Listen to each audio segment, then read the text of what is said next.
Okay, this thing is wicked cool. It's a little wire cutter for cutting really clean edges on polystyrene. I was trying to get blue board, but this is what I came up with at the hardware store. I'll turn it on. You'll see it start to glow red.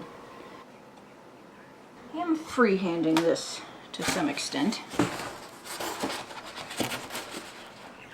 Quickly marking it with the speed square. And I'm holding the mark up against the wire. Getting my angle just right. And then pulling slowly, because of course the edge isn't straight.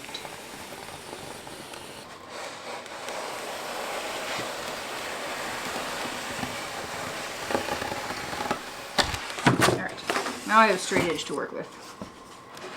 I try that again. Speed square my angle.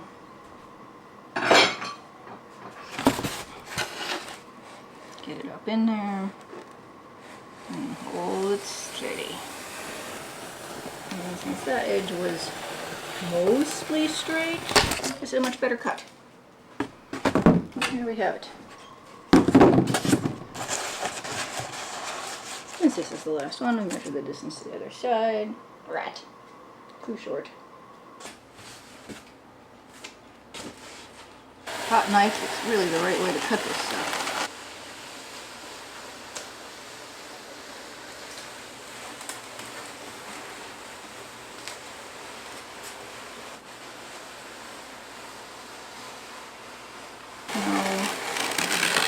Out about that.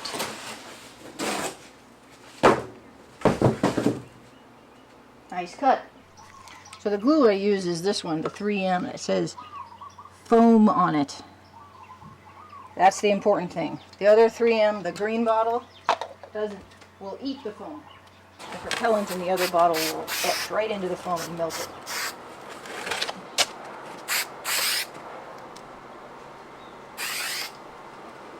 This stuff works quick.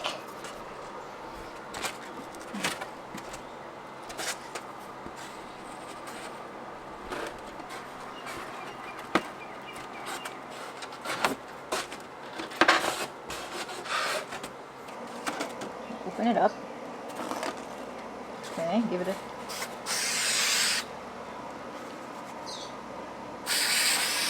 spritz. 20 seconds later,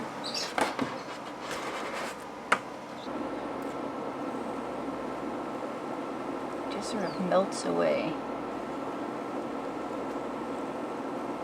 in a very satisfying way. I'm sure it's highly toxic to me. It is stinky. Doesn't give me sharp edges though. And yes, I'm freehanding this after saying that I wouldn't. I did 2 different soldering irons with this. I had one that was a nice fat one, but it was pretty old, and the power supply on it gave up finally. And then one was newer, but had a fine point on it. It wasn't fat. So some of these got real skinny. Never done this before. Never done even drawn a hieroglyphic before. Looks a little like Khufu's cartouche, which is what it's trying to be. Of course, Khufu's golden ring is a negative, right? And you imprint it, press it into the wax or whatever to make the positive. So what I've drawn here is backwards. And then some of this decoration, pillars, this little bit on the top, this comes from Khufu's Ankh.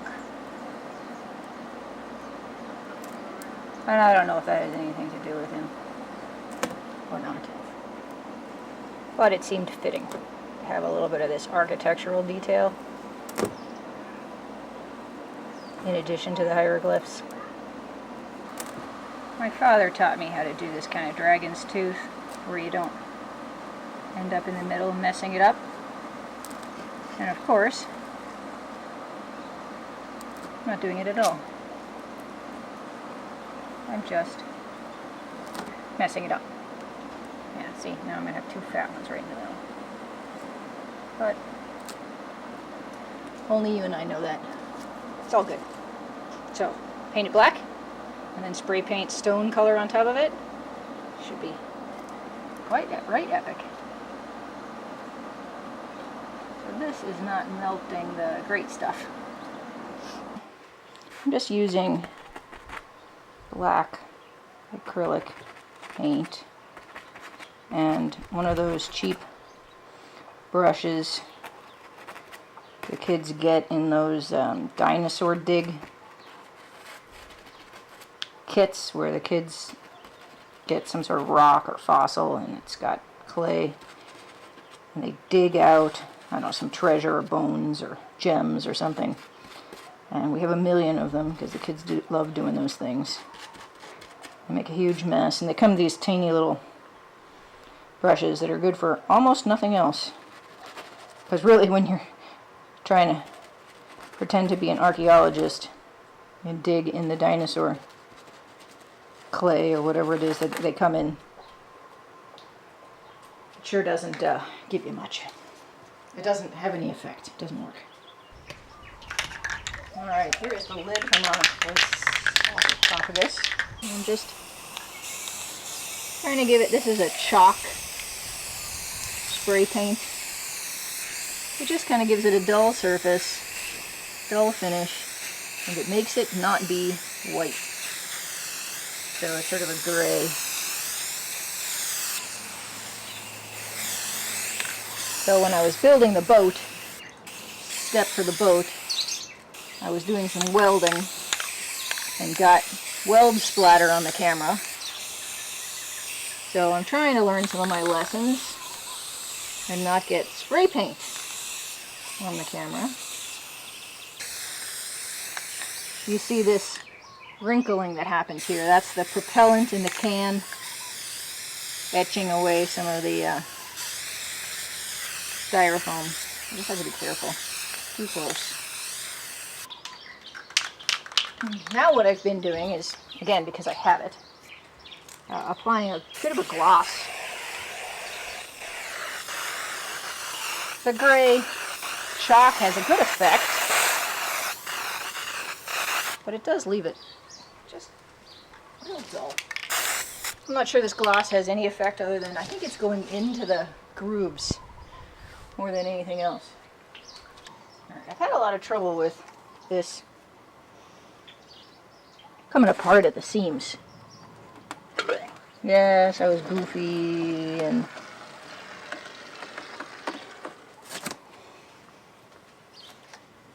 mitered the corners totally unnecessarily. I get it, I know.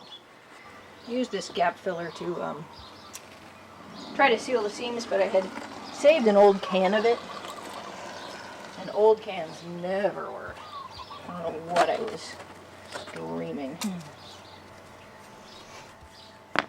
So you always have to just get a new can, bite the bullet, pay the money, do the gap filler properly.